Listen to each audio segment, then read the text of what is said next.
Welcome to the Mental Mastery Breakfast for Leaders. Today we are going to talk about Jenny. Jenny was the regional CEO of a major international financial institution, and while she was managing to develop that region, Asia Pacific, to the most highest performing region globally, there was no guarantee that she would be promoted to become the global CEO about a year later when the global CEO would go in retirement.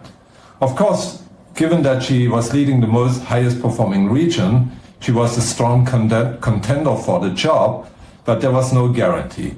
It really depended on how the global CEO as well as the global board would perceive her and whether they would believe that she has it to take on that global role. So as a result, Jenny decided that she would get a coach because she did get some quite candid feedback from the global CEO, what he believed would need to change for her to optimize her chances.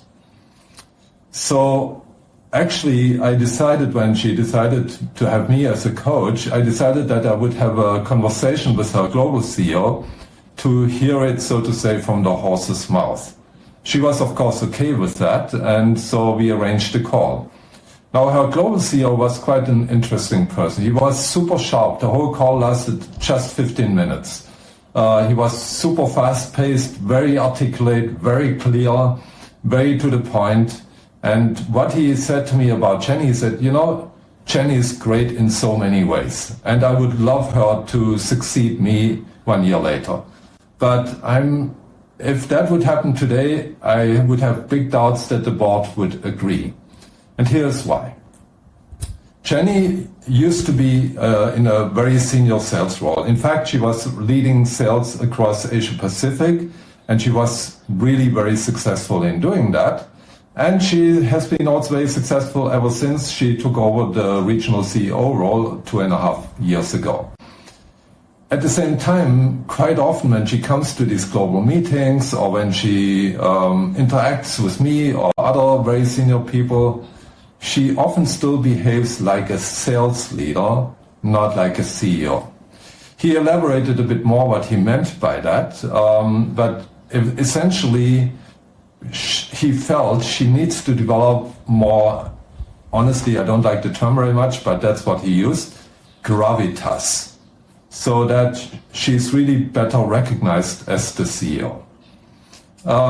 And that was one of the things. The other thing that he mentioned was that she stays too much sometimes in her comfort zone when it comes to mixing and mingling with people.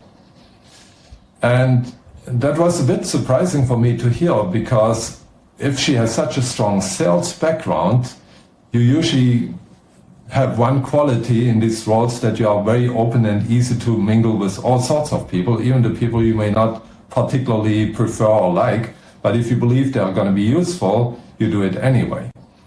And you would be typically good at that. But he said, maybe she's good at it, maybe she can do it, but she doesn't do it. I don't really know. But that's another thing that I noticed about her. If she doesn't build a stronger network on global level, then that will become a pitfall for her to grab my job. And I thought that was really great to hear this feedback, because that gives me a much better view what we should be working on to help her to get to that level where she needs to be to become, hopefully, the chosen person for that top job.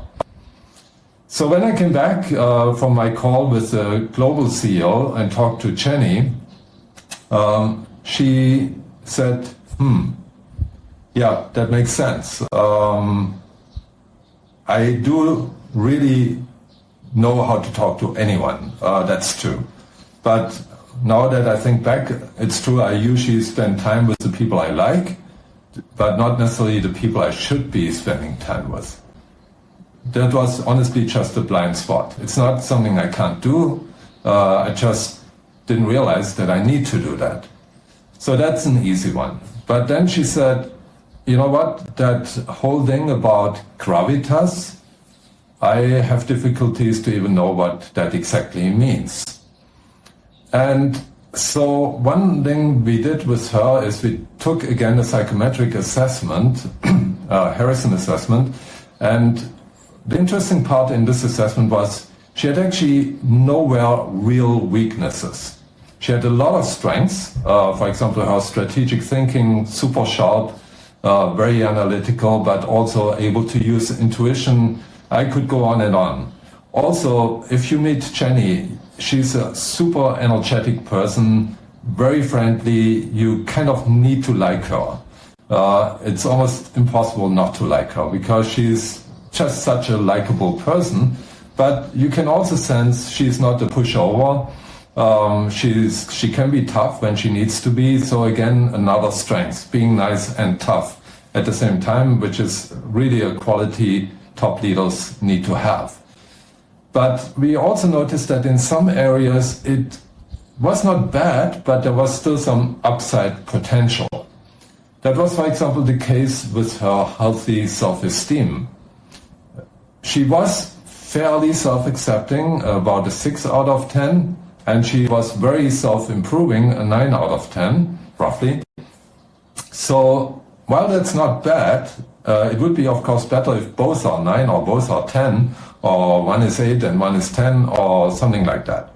So while it was not bad, but you know, it's a bit like in sports.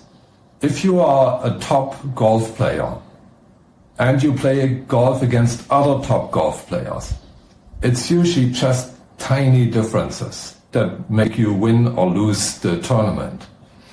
And it's a bit the same here. When you talk to people and assess people who are already in top jobs, but want to take it one notch up, they usually don't have huge gaps.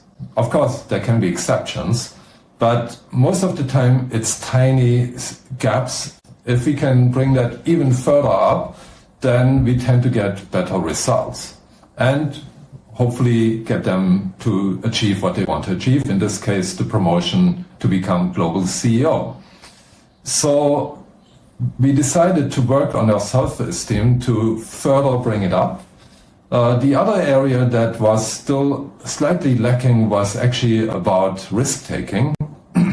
She was a bit overly cautious. Now, that was to some extent surprising and to some extent not so surprising. My experience working with people in the financial industry, most of the leaders, even very senior leaders, tend to be a bit overly cautious. So it's probably a bit part of the industry because you don't want to be seen as a person who takes crazy risks. And they shouldn't. I totally agree. At the same time, again, we talk about margins. If she could bring her risk-taking from a 4 to a 7, we don't need to bring it to a 10, while maintaining a high degree of analyzing what could go wrong, then that becomes a bit stronger in terms of her overall strategy approach. And now you see there's also a connection between the mental mastery model, in this case specifically the self-esteem, even though it was not bad, but we know also if people are somewhat self-critical, and she was a little bit, not a lot, but a bit, then they often are more hesitant to take risks. And the 4 for her level is a bit too low. If we bring it to at least a 6, but better a 7, then we are in a good place for this kind of role, typically. Again, you need to see it always case by case, specifics and so on, but I'm talking about rule of thumb. And so I used the approach, the 3-step approach that I shared in another video, how to bring someone from a somewhat self-critical tendency to a more healthy self-esteem. And we were actually successful in further enhancing that, because that also actually contributes to what we call gravitas. What does gravitas really mean? Gravitas means that you show up in a way that people almost instantly respect you. And it's quite subconscious usually. And that's why we need to work on something that we are usually not thinking every day. We don't think about our healthy self-esteem every day. But if we develop a healthier self-esteem, we are more likely to develop that gravitas as well. Of course, we also discussed more details. How does she actually show up? How does she communicate? How does she jump in if she has something to say? How does she challenge people, etc., etc. I'm, of course, shortcutting everything that happened. Otherwise, I would need to speak for a few hours here. But you get the point, right? Working on the margins, in this case, again, an aspect of the mental mastery model, which is the self-esteem, actually helped her to bring it further up and make the chances higher that she would eventually be promoted. The good news was she finally did get the job a year later, but I don't take all the credit for that. If you enjoyed this video on mental mastery, please don't forget to subscribe, leave your comments. I'm always happy to hear what you have to say. I will respond to them, and see you in the next Mental Mastery for Breakfast for Leaders video quite soon.